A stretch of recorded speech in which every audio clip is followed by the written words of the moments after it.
नमस्कार मंडळी, कशात आपण सगळे सगळे मजेतच असणार अशी मी आशा करतो. माझं नाव तुम्हाला माहिती आहे, प्रियदर्शन बाबू. आणि मी आलोय आज 5 प्रश्न आणि 5 उत्तरं घेऊन. तर ते सगळं सुरू करायच्या आधी तुम्हाला माझ्या चॅनलमध्ये बंबई या क्विज मसालामध्ये खूप खूप खूप स्वागत आहे. तर तुम्हाला जे कालचे प्रश्न होते खूपच इंटरेस्टिंग होते, तर आपण त्यांच्या उत्तरांपासून सुरुवात करूया. तर हे होतं कालचा पहिला प्रश्न. तुम्हाला हा शब्द ओळखायचा आहे.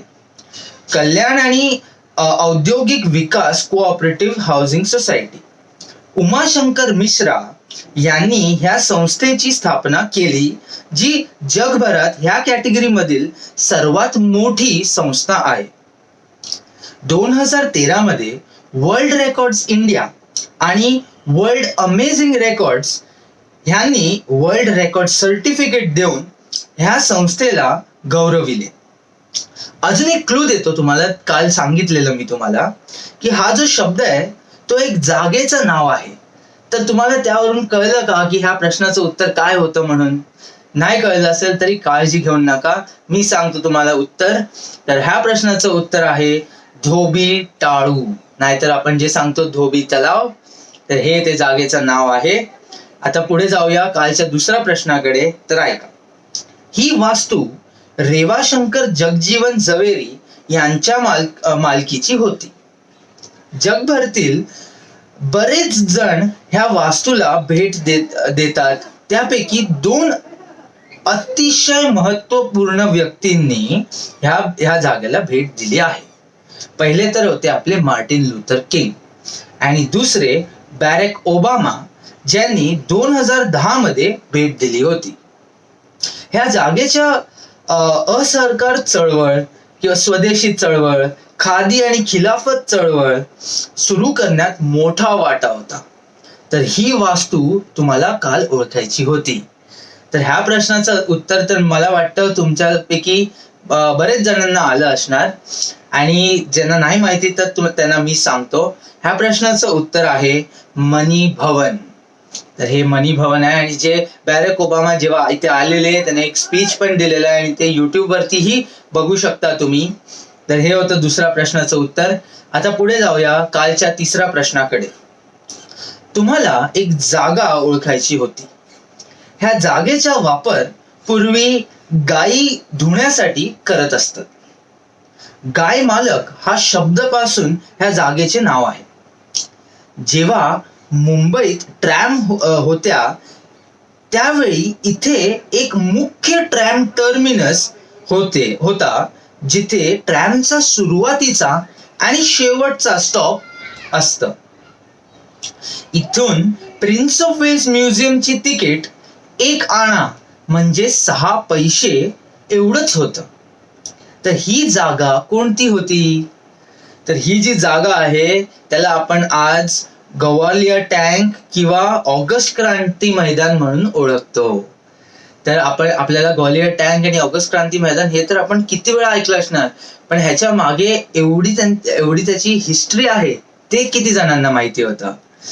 तर आता पुढे जाऊया कालच्या चौथ्या प्रश्नाकडे. मी तुम्हाला एक चित्र दाखवलेलं, आणि तो फोटो बघून तुम्हाला हे सांगायचं होतं की ह्यावरून कोणत्या खेळाचा एका प्रसिद्ध स्पर्धेचा सुरुवात झाली होती. तर हे तर तुम्हाला जे लोक स्पोर्ट्सचे फॅन आहेत तर त्यांना तर लगेच कळलं असेल. हे आहे ज्या माणसाचा फोटो मी तुम्हाला दाखवलेला, त्या माणसाचं नाव आहे होर्मसजी कांगा. तर आता तुम्हाला उत्तर कळलं असेल, हे आहे कांगा लीग, आणि तेच उत्तर आहे. आणि आता कालच्या शेवटच्या प्रश्नाकडे येऊया. तर नीट ऐका. 18व्या शतकात हे एक बेट होते. 1882 मध्ये ह्या जागेचा शोध लागला. इथून जगभरात वस्तू निर्यात म्हणजे एक्सपोर्ट केल्या जातात. $50 करोड एवढा किमतीच्या व्यवहाराची उलाढाल इथे होते, आणि ह्याचे क्षेत्रफळ म्हणजे एरिया 217 हेक्टर किंवा 535 एकर आहे. तर ही जागा कुठली आहे? तर ही जी जागा आहे ह्याला आपण धारावी म्हणतो. तर धारावी किती पसरलेले आहे ते तुम्हाला आज कळलं असेल कदाचित. आणि आपण जेव्हा धारावी बद्दल विचार करतो तर आपण फक्त विचार करतो की तिकडनं गेल्यावरती ते मुलामुतारीवरचं थोडं वास येतो किंवा तिकडे सगळे लोक एकदम कोंबून राहतात, पण त्या जागेवरून पण एवढा बिझनेस होतो हे गोष्ट किती कमी जणांना माहिती असणार. तर इथेच आपले कालचे 5 प्रश्न संपतात. आता पुढे जाऊया आजच्या 5 प्रश्नांकडे. तर हे आहे आजचा पहिला प्रश्न. शेषराव कृष्णराव डॅश हे एक क्रिकेट ऍडमिनिस्ट्रेटर आणि राजकारणी होते. 1952 मध्ये मध्य प्रदेश विधानसभेत ते निवडून आले होते आणि 23 नोव्हेंबर 1956 ते 5 एप्रिल 1957 पर्यंत ते मुंबई ह्या द्विभाषिक राज्याचे डेप्युटी स्पीकर होते. 1957 मध्ये कलमेश्वर मधून ते मुंबई राजाच्या निवडणुकीत निवडून आले होते. त्यांचे आडनाव तुम्हाला ओळखायचे आहे आणि ह्या आडनावावरून मुंबईतील एक प्रसिद्ध जागा आहे. तर जे डॅश आहे ते डॅश किंवा हे जे शेषराव कृष्णराव त्यांचं जे आडनाव आहे त्यावरूनच ह्या जागेचं नाव आहे. तर तुम्ही काही ओळखू शकता. तुम्हाला जागा माहिती असेल तर डायरेक्ट तुम्हाला आन्सर कळेल. तुम्हाला जर त्यांचं आडनाव माहिती असेल तरी उत्तर बरोबर आहे. तर हे होता आजचा पहिला प्रश्न. आता पुढे जाऊया आजच्या दुसऱ्या प्रश्नाकडे.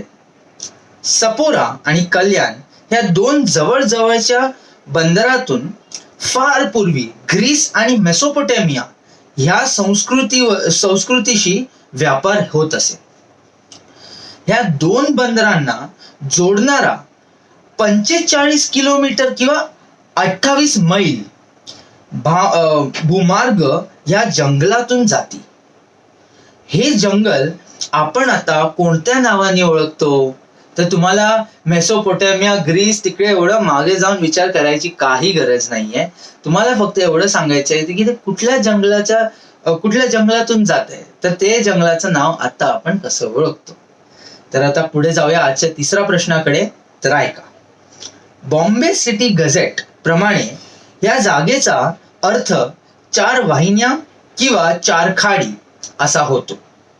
ह्या शब्दाचा संदर्भ ठाणे जिल्ह्यातील माहीम तालुक्याच्या सतपती ह्या गावीशी आहे. सतपती गावाला जाण्यासाठी 7 जलप्रवाह मिळून होणाऱ्या खाडीमधून प्रवास करावा लागतो. मी कोणत्या प्रसिद्ध जागेबद्दल बोलत आहे? तर जरी प्रश्न एकदम कन्फ्युजिंग किंवा कॉम्प्लिकेटेड वाटला तरी त्याचं उत्तरही तेवढंच कॉम्प्लिकेटेड असणार असा मधला भाग नाहीये. ह्याचं उत्तर खूप सोपं आहे, खूप सिंपल आहे. आणि मी अगोदरच तुम्हाला बोललोय की आपले सगळे प्रश्न मुंबई किंवा महाराष्ट्राबद्दलच आहेत. तर तुम्हाला फक्त आपल्या मुंबईबद्दल विचार केला आणि थोडस प्रश्न 2-3दा ऐकला की तुम्हाला त्या प्रश्नामधला हिंट आणि क्लू ही कळेल आणि मग तुम्हाला उत्तर एकदम आरामात येऊ शकतं. तर आता पुढे जाऊया आजच्या 4थ्या प्रश्नाकडे. तर ऐका. लक्ष्मण विठ्ठू आणि देवबाई पाटील यांनी 19 नोव्हेंबर 1801 मध्ये ही वास्तू बांधली. जरी ही वास्तू सध्या 10 ते 15 करोड रुपये कमवते तरी पाटील यांची आताची पिढी जी आहे ह्या वास्तूजवळ एकदम गरिबीत राहत आहे. तर ही जागा तुम्हाला ओळखायची आहे. तर हे आहे आजचा 4था प्रश्न. आणि आता पुढे जाऊया आजच्या शेवटच्या प्रश्नाकडे. तर नीट ऐका. 4 डिसेंबर 1924 ला viceroy the earl of reading यांनी या जागेचे उद्घाटन केले. भारताच्या स्वातंत्र्यानंतर शेवटच्या ब्रिटिश दलाने इथून प्रस्थान केला. 28 फेब्रुवारी 1948 ला ब्रिटिश राज्याचे अंत म्हणून पाहिलेल्या सॉमरसेट लाईट इन्फंट्री ने इथून परेड केली होती. मुंबईतील ही जागा प्रेक्षणीय स्थळ म्हणून प्रसिद्ध आहे. तर ही जागा कोणती आहे ज्याच्याबद्दल मी बोलत आहे? तर इथेच आपले आजचे 5 प्रश्न पण संपतात.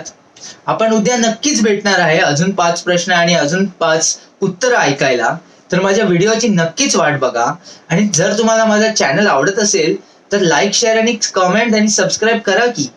तर हे सगळं तर चालू होतच राहील. आणि अजून एक गोष्ट सांगतो तुम्हाला, माझे हे सोडून अजून 2 चॅनल आहेत ज्याच्यात मी इंग्लिशमध्ये करत आहे. एक तर चॅनल आहे आपला जनरल क्विजचा, जिकडे असंच मी 5 प्रश्न आणि 5 उत्तर रोजच्या दिवशी मी देत असतो. आणि जो दुसरा चॅनल आहे माझा, तो ट्रिव्हिया फीवर म्हणून सुरू केला आहे. आणि तिकडे मी स्पोर्ट्सच्या जगात जे काय होत असेल रोज, करंट अफेअर्स मध्ये, म्हणजे रोज प्रमाणे जे काय होत असेल ते कुठलाही स्पोर्ट असो, F1 रेसिंग असो, क्रिकेट असो, फुटबॉल असो, हॉकी असो, त्या सर्वांबद्दल मी थोडी माहिती देतो. आणि त्याबद्दल आणि त्या प्लेयर्स बद्दल पण थोडेसे प्रश्न पण विचारतो. तर हा चॅनल जर आवडत असेल तर नक्की त्या चॅनलला पण सबस्क्राईब करायला विसरू नका. तर आता आज एवढंच. मी उद्या तुम्हाला नक्की भेटेन. तेव्हापर्यंत आरामात राहा, मजेत राहा आणि अ व्हेरी गुड नाईट.